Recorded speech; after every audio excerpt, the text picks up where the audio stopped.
Hello, greetings. I'm appreciative to all of those of you who actually have kept me informed, because news everywhere is trash. And American news went from bad even 20, 30 years ago to horrific.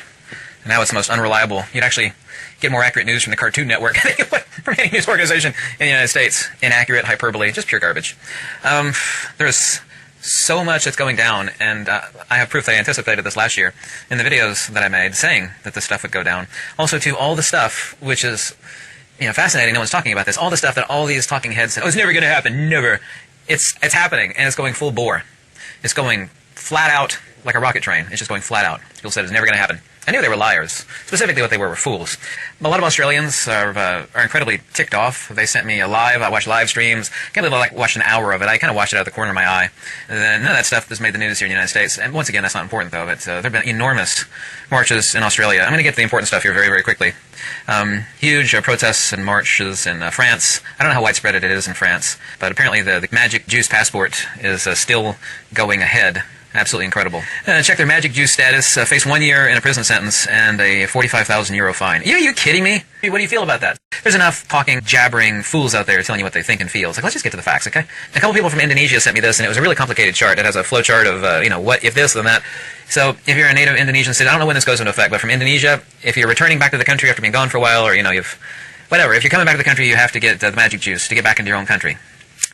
And from what I could tell from this, I'm not certain on this, if you're like a visitor, too, a tourist, you have to, but I'm not certain on that, but, if you're, wow. Well, I said wow, that's all I'm going to say. That's kind of interesting, so that's news. The marches in France and Australia have been absolutely huge. I've watched tons and tons of video.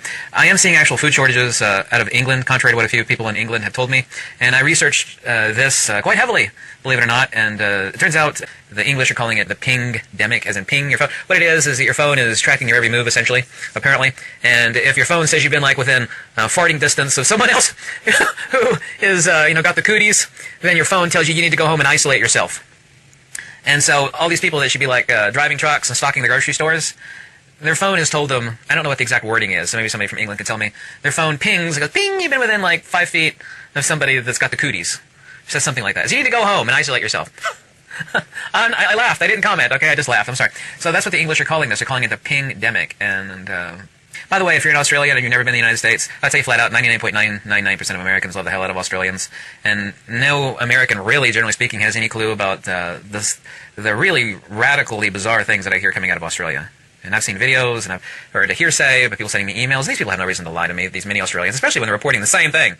I'll tell you flat out right now that hyperinflation is moving fast in the United States. It is moving really too fast. I mean, I'm 48 years old. I know there's been some really drastic times in the past, slightly before I was born. The Jimmy Carter mess, and I forget when the last major superinflation was. Hyperinflation. I was at a store today. I won't tell you the name of the store. And the guy was pissed, and he was cursing, and I said, what's going on? I know the guy slightly. He's changing the prices on everything.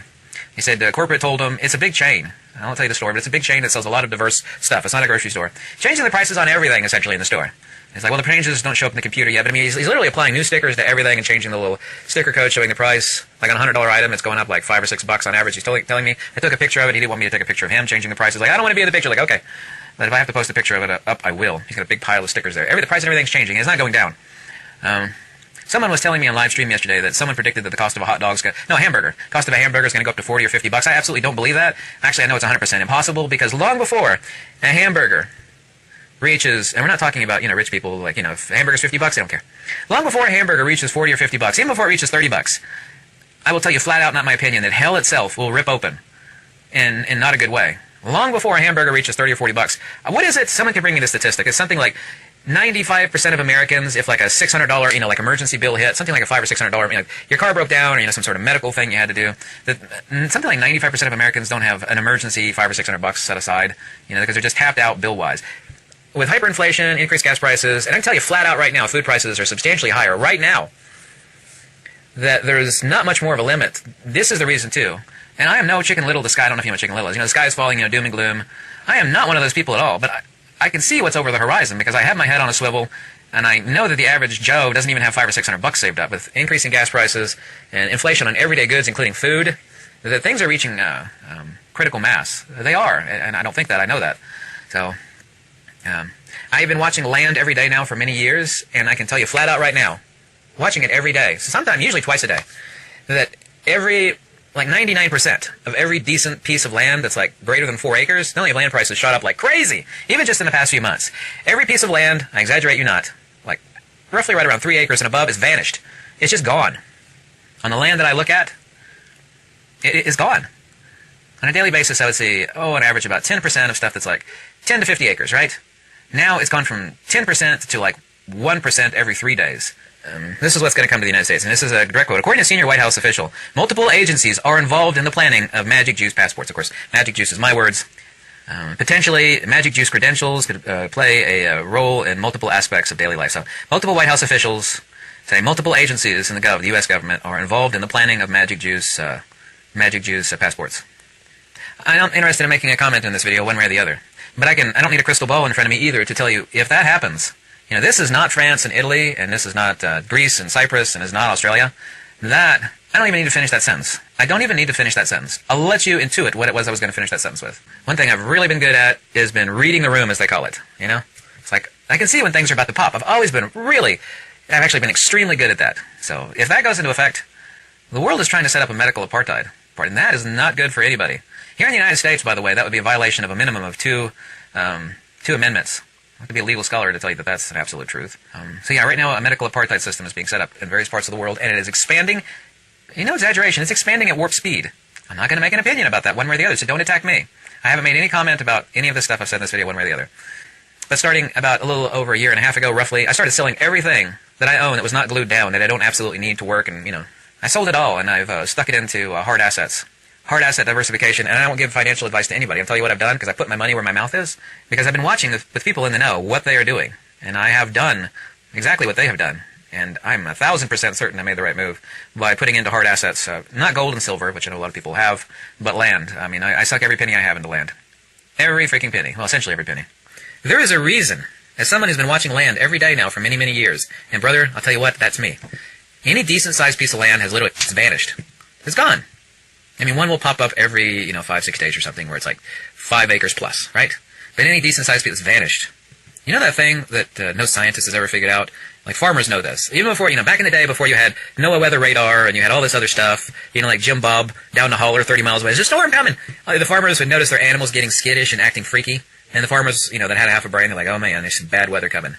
Well, the people with a lot of money, that have literally sunk every penny they have into hard assets due to hyperinflation and, the incredible uncertainty and chaos that's going on in the world. They've sunk most of it, actually, into land and gold and silver, mostly land. Should tell you something. I like those animals the farmer sees acting crazy, and the farmer goes, oh man, there's a storm coming, Ethel. It's like, how do you know? It's nice and sunny out right now. Well, the animals are acting crazy. In this case, the animals are all the people that have bought up every decent-sized piece of land. If that doesn't tell you something, nothing will. People have moved their money out of money, which sounds kind of weird. You moved your money out of money? It's like, money's no good anymore. I was like, what? When people move their money out of money, this is not financial advice. It's kind of funny. When people move their money out of money, that is always a really strong, what we call, barometer of what is very imminent. I don't want it to become a self-fulfilling prophecy, but it's kind of like, and I don't follow sports at all, but Las Vegas bets on sports. And the people that want to know who's going to win a game, they don't listen to all the talking heads out there. They listen at the odds that Las Vegas puts on what team's going to win, because those people actually put real money. And these people, they do their homework before they put real money on a team to win. They have inside info, or they have a lot of detailed info. It's the same sort of thing, so. Anyway, I read every comment, and tell me what you think, and what's going on in your part of the world. I am an information sponge. I'm kind of like SpongeBob, he soaks up water. I always find that weird that SpongeBob would soak up water, even though he was already underwater.